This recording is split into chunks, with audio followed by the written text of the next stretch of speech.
What's up guys? Good morning. Welcome back sa Andrea Judge TV.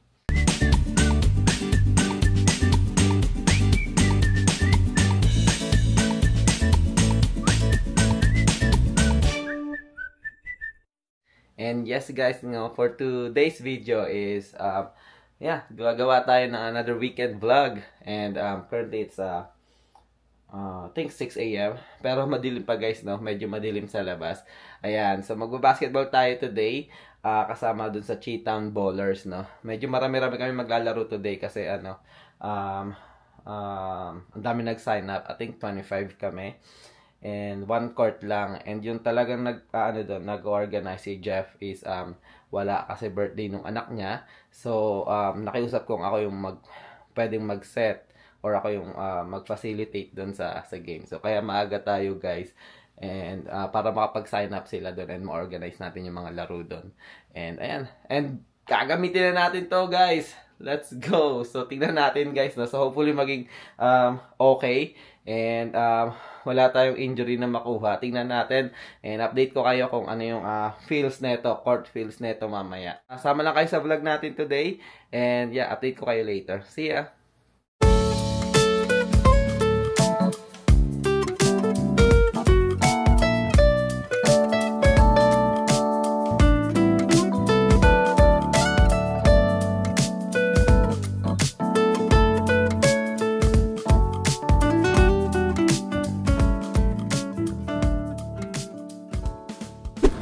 Ayan guys, nandito na tayo sa court. Ayan. So, I think napaaga ako guys. 6:45 and wala pa rin natang tao doon. I think sarado pa ata yung court.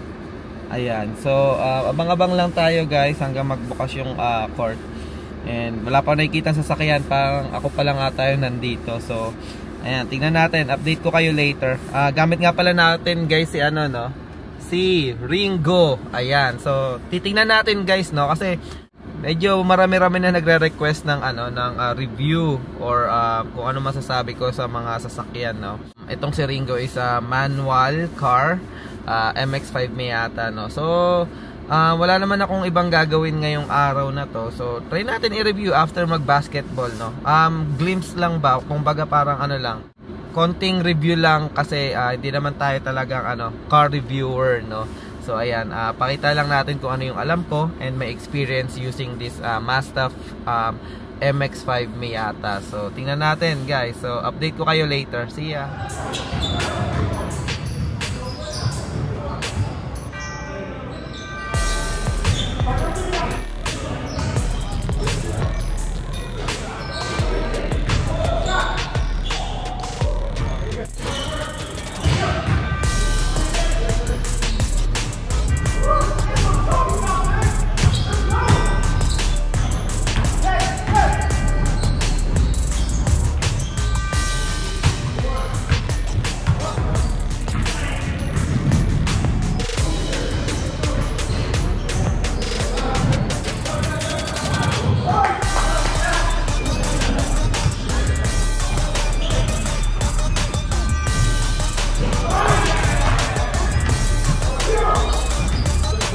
Ayan guys, so tapos na yung game namin. Inaantay na lang to up to 16. Tapos ito na yung last game.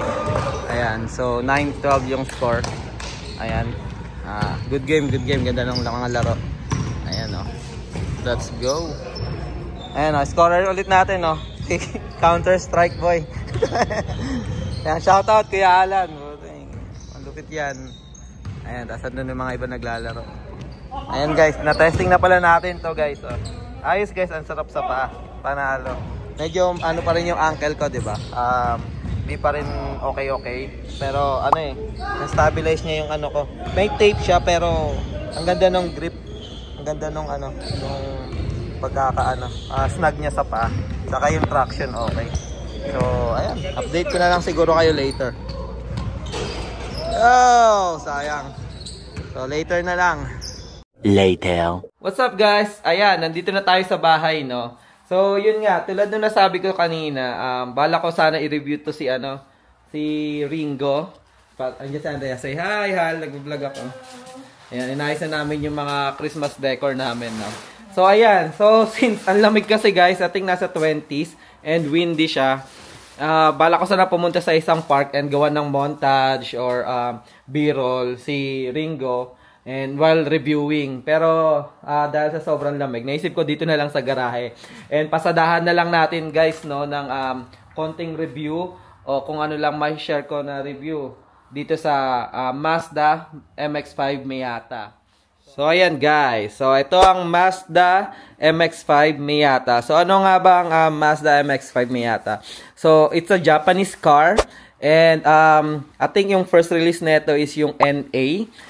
Which is yung 1989 or 1990 na MX-5 Miata, no? So, ngayon, nasa, ano na siya, pang 4th generation. So, this is ND. And then, meron na ding ND2. So, hindi pa siya NE. So, parang same pa rin ng design, pero parang ND 2.0. So, from NA to ND. Yan. Itong Miata, it's a 6-speed manual transmission. Meron din automatic. And ang horsepower nito is nasa 181 or 190 horsepower. Hindi ko lang about sa torque, pero ito ipapost ko. Yan. So, yan yung details ng power ng Miata. And, ayan, may dumadaan sa review natin, guys. And, yep. Isa pa. And, rear wheel drive siya. And, ayun. So, itong trim na to, guys, ito yung trim ng, MX-5 Miata na Touring. And kung mapapansin nyo, yung design niya is a 2-seater and hatchback. And this one is a retractable. So, retractable siya. Tumataas yung niya. So, pwede kang mag-top down sa summer kung gusto nyo. Ayan. So, technically, itong Mazda Miata, it's a fun car, guys. Sobrang solid neto in terms ng mga turning, no? So, yung handling niya, isa sa bread and butter na ito is yung handling. Hindi siya mabilis with 181 horsepower, pero sa lightweight niya, grabe. Ramdam mo na pag tumatakbo ka ng 60, feeling mo tumatakbo ka na ng 100 mph dahil sa napaka-engaging netong sasakyan na to, no?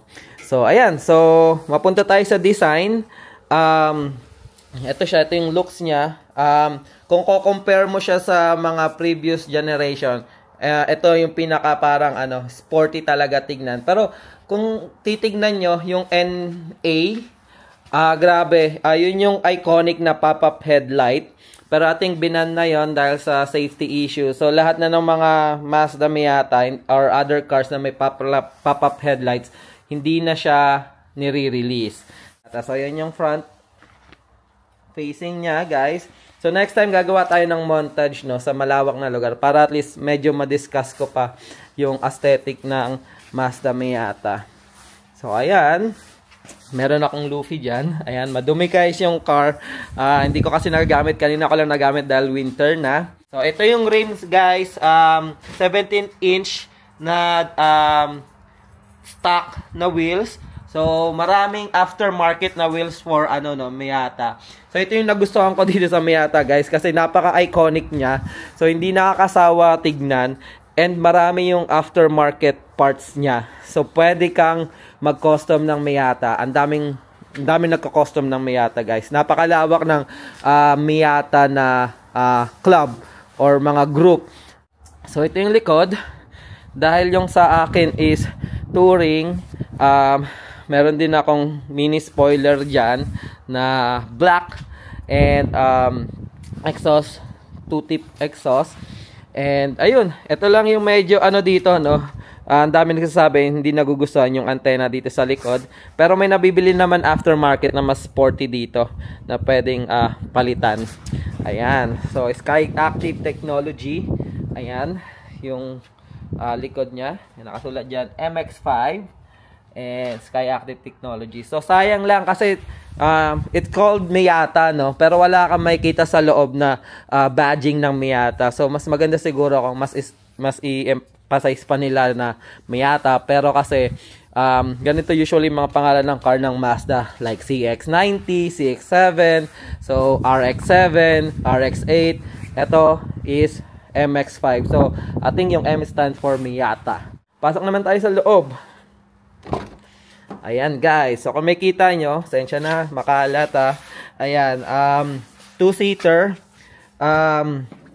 Merong option na mag-Alcantara ka, pero ito, okay na ako dito. Hindi siya leather seat, pero parang sporty kind of seat siya. And yan nga, 2-seater lang guys. So, si Mrs. lang lagi nakakaupo doon. Ayan. So, ito yung ating steering wheel. Ayan. And, meron mga vent dyan. Ayan, ito yung gauge natin. So, ang pinaka nakagustuhan ko dito sa Miata is yung feel ng modern car with an old car vibe. Napakasimple lang. So, kung gusto mong magpaka-OG ng pagdadrive, ang sarap i-drive ng Miata kasi nafe-feel mo na engaged ka. Hindi tulad ngayon ng mga kotse parang wala ng thrill, pedal na lang like yung Tesla. Sobrang automatic neto. Minsan gas ka lang, pedal ka lang ng pedal dito. And then, yun. Pero, pag gusto kong maging engaged sa or magsaya sa road, ayan, ito yung ginagamit ko. Ito yung magic natin. Pinaka masayang part. Ayan, 6-speed manual, guys. So, iba yung reverse nito. Nandito sa kabila yung reverse. So, iba yung katulad ng mga manual. Ito, pag i-reverse mo, ipo-push down mo and then going papunta sa left side mo. Hindi tulad ng iba na nandito sa dulo sa right side. Ayan. And ito, sa mga drifter. Ayan. Syempre, ang handbrake natin dyan. So, yun yung sinasabi ko guys. Napaka-simple lang. Andyan yung mga natin dyan.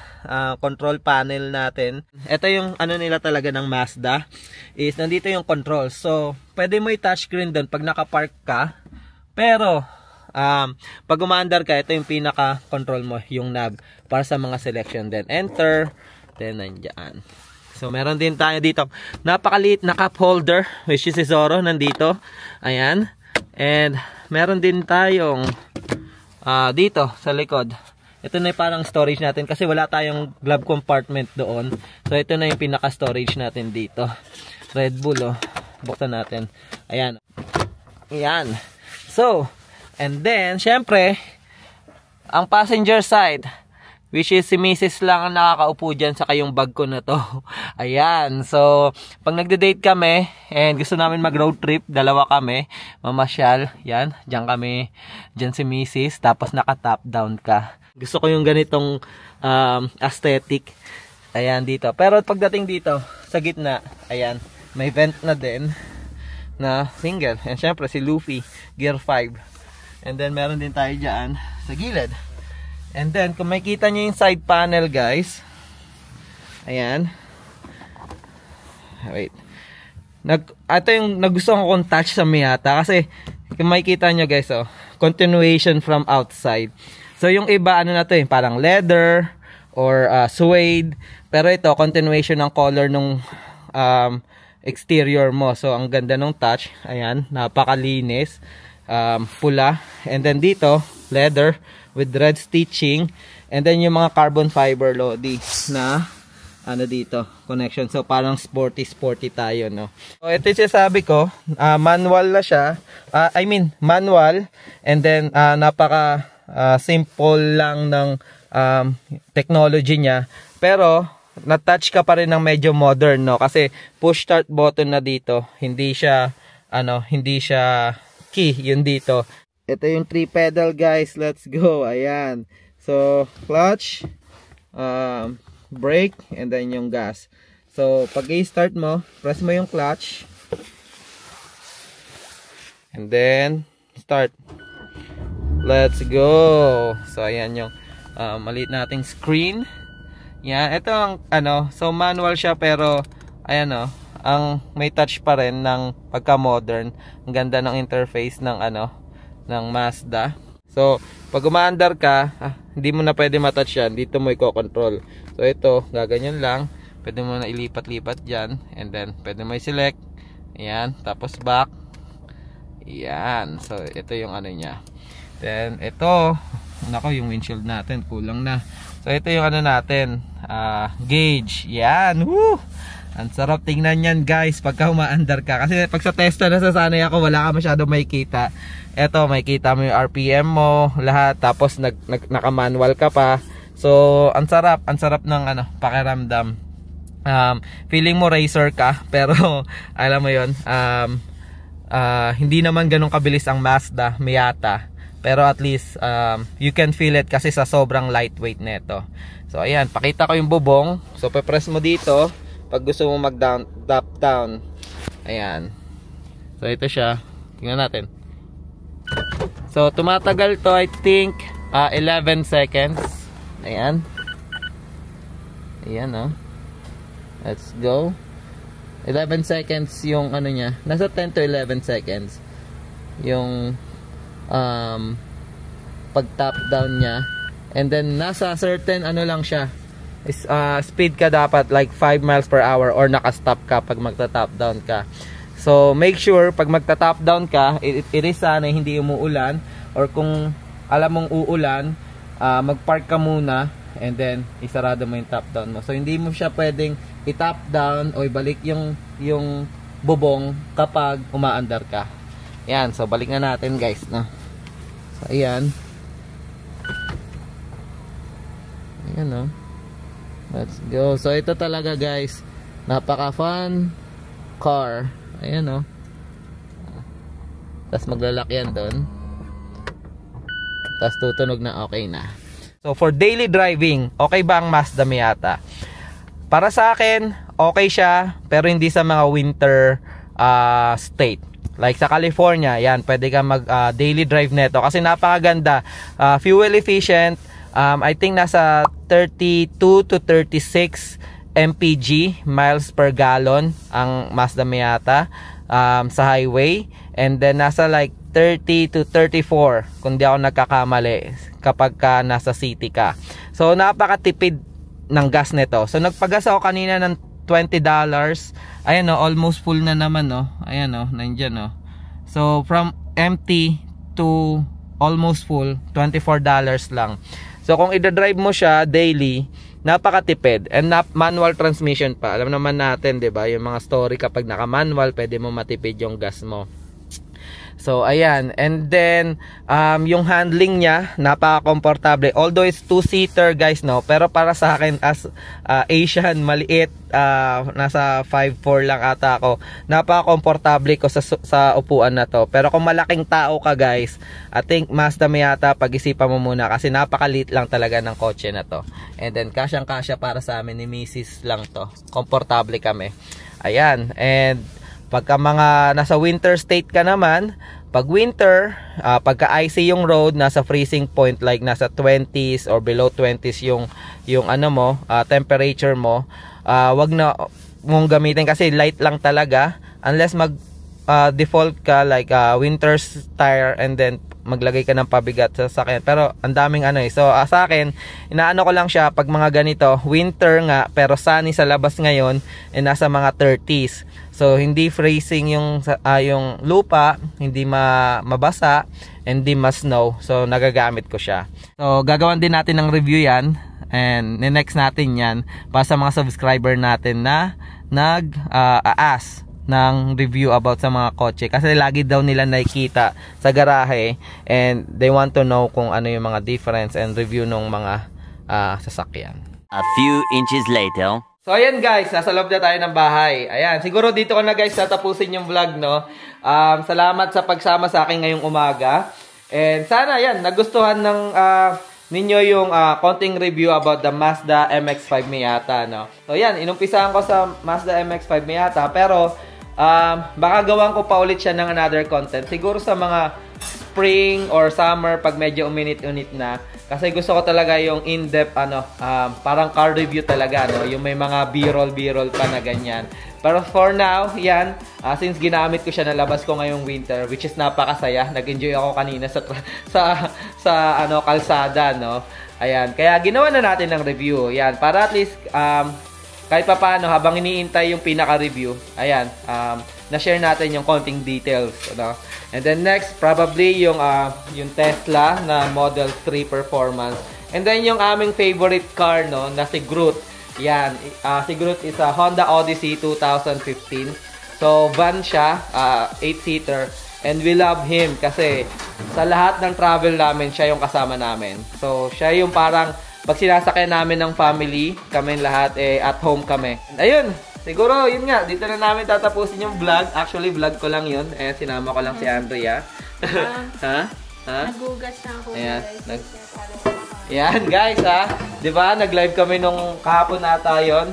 Ayan, ngayon niya lang daw hugasan, eh. Kasi kasi natulog na. Kasi, sama ng loob kagabi, tinalo ko, eh. Sa bilyar. Lang kagabi, guys. Ayan. Pero, ngayon na ako nag-aayos ng mga... Ayan, talo siya guys Again, maraming salamat sa mga sumusuporta sa amin guys. Please keep supporting our channel. And lahat yan, comment lang kayo kung anong content yung gusto nyo ipagawa sa amin or anong content yung gusto nyo i-share namin as information, no? So, gagawa namin ng paraan and gagawa namin yung makakaya lang namin na ma-search. Ayan. So, again, maraming salamat, guys. I think currently it's 2,085 na kami, subscriber. Di pa kami nakapag-discuss ng mga goal namin for 2025, guys. No? Medyo na busy kasi nagkasakit nga si Andrea. And maraming ginawa after. So, gagawan pa rin namin ng video kung ano yung mga plans namin for this year. Regarding sa aming YouTube channel. And syempre, isasabay na namin din yung mga isa-shoutout namin. Marami-rami na, guys. Alam ko, malawak na yung utang namin doon, no? So, ayan. So, ano pa rin kayo, guys, please do comment pa rin sa mga videos namin kasi gusto nga namin yung nakakapag-interact kami sa inyo. Ayan. So, again, patuloy pa rin kami gagawa ng mga Buhay America vlogs like mga ganito, simpleng gawain lang namin sa weekend or mga ginagawa namin sa buhay-buhay dito sa Amerika. Para pa-share din namin, lalo na yung mga wala pa dito, glimpse ng pamumuhay dito sa Amerika. And syempre, mga nursing vlog, sit-down vlog. So, medyo nakarami tayo ng mga videos, no? Nagsisimula na ulit kami gumawa ng mga nursing vlog. And si Andrea gagawa din daw ng update sa kanyang NCLEX process. So, if you have questions, guys, regarding that sa mga nursing USRN, follow nyo yung American Journey. Yep. Follow nyo yung American Dream Journey for Nurses by Andrea Judge TV. Yan. Follow nyo yun, guys. Kasi pag sa YouTube, kung may mga personal question kayo, sa comment may kita. So, walang message doon. Makapag-message lang kayo sa amin kapag through Messenger ng Facebook page namin na yon. So, kung nurse ka, USRN ka sa Pilipinas, may tanong ka or wala ka pang plano, sa future, may future plan ka, i-follow mo na yon para at least pagka may tanong ka na, magaguide namin kayo ni Andrea. Ayan. And syempre, ang pinaka-paborito namin, travel vlog. Ayan. So, nagplaplano kami, guys, pumunta sa Springfield, Illinois. Tingnan natin, next weekend, yan, kung saan nakatira or saan yung hometown ni Abraham Lincoln. Isa sa mga sikat na presidente yan dito sa US. And yan, since magaling na historian si Ate Tiffany, yan, i-discuss namin yan, yung pagka, additional educational travel vlog yung gagawin natin. So, pupuntahan natin ang hometown niyang Springfield, Illinois, and alamin natin kung ano may kita natin doon. And ayun, again, maraming salamat, guys. Ingat kayo parati. Happy weekend. Bye-bye!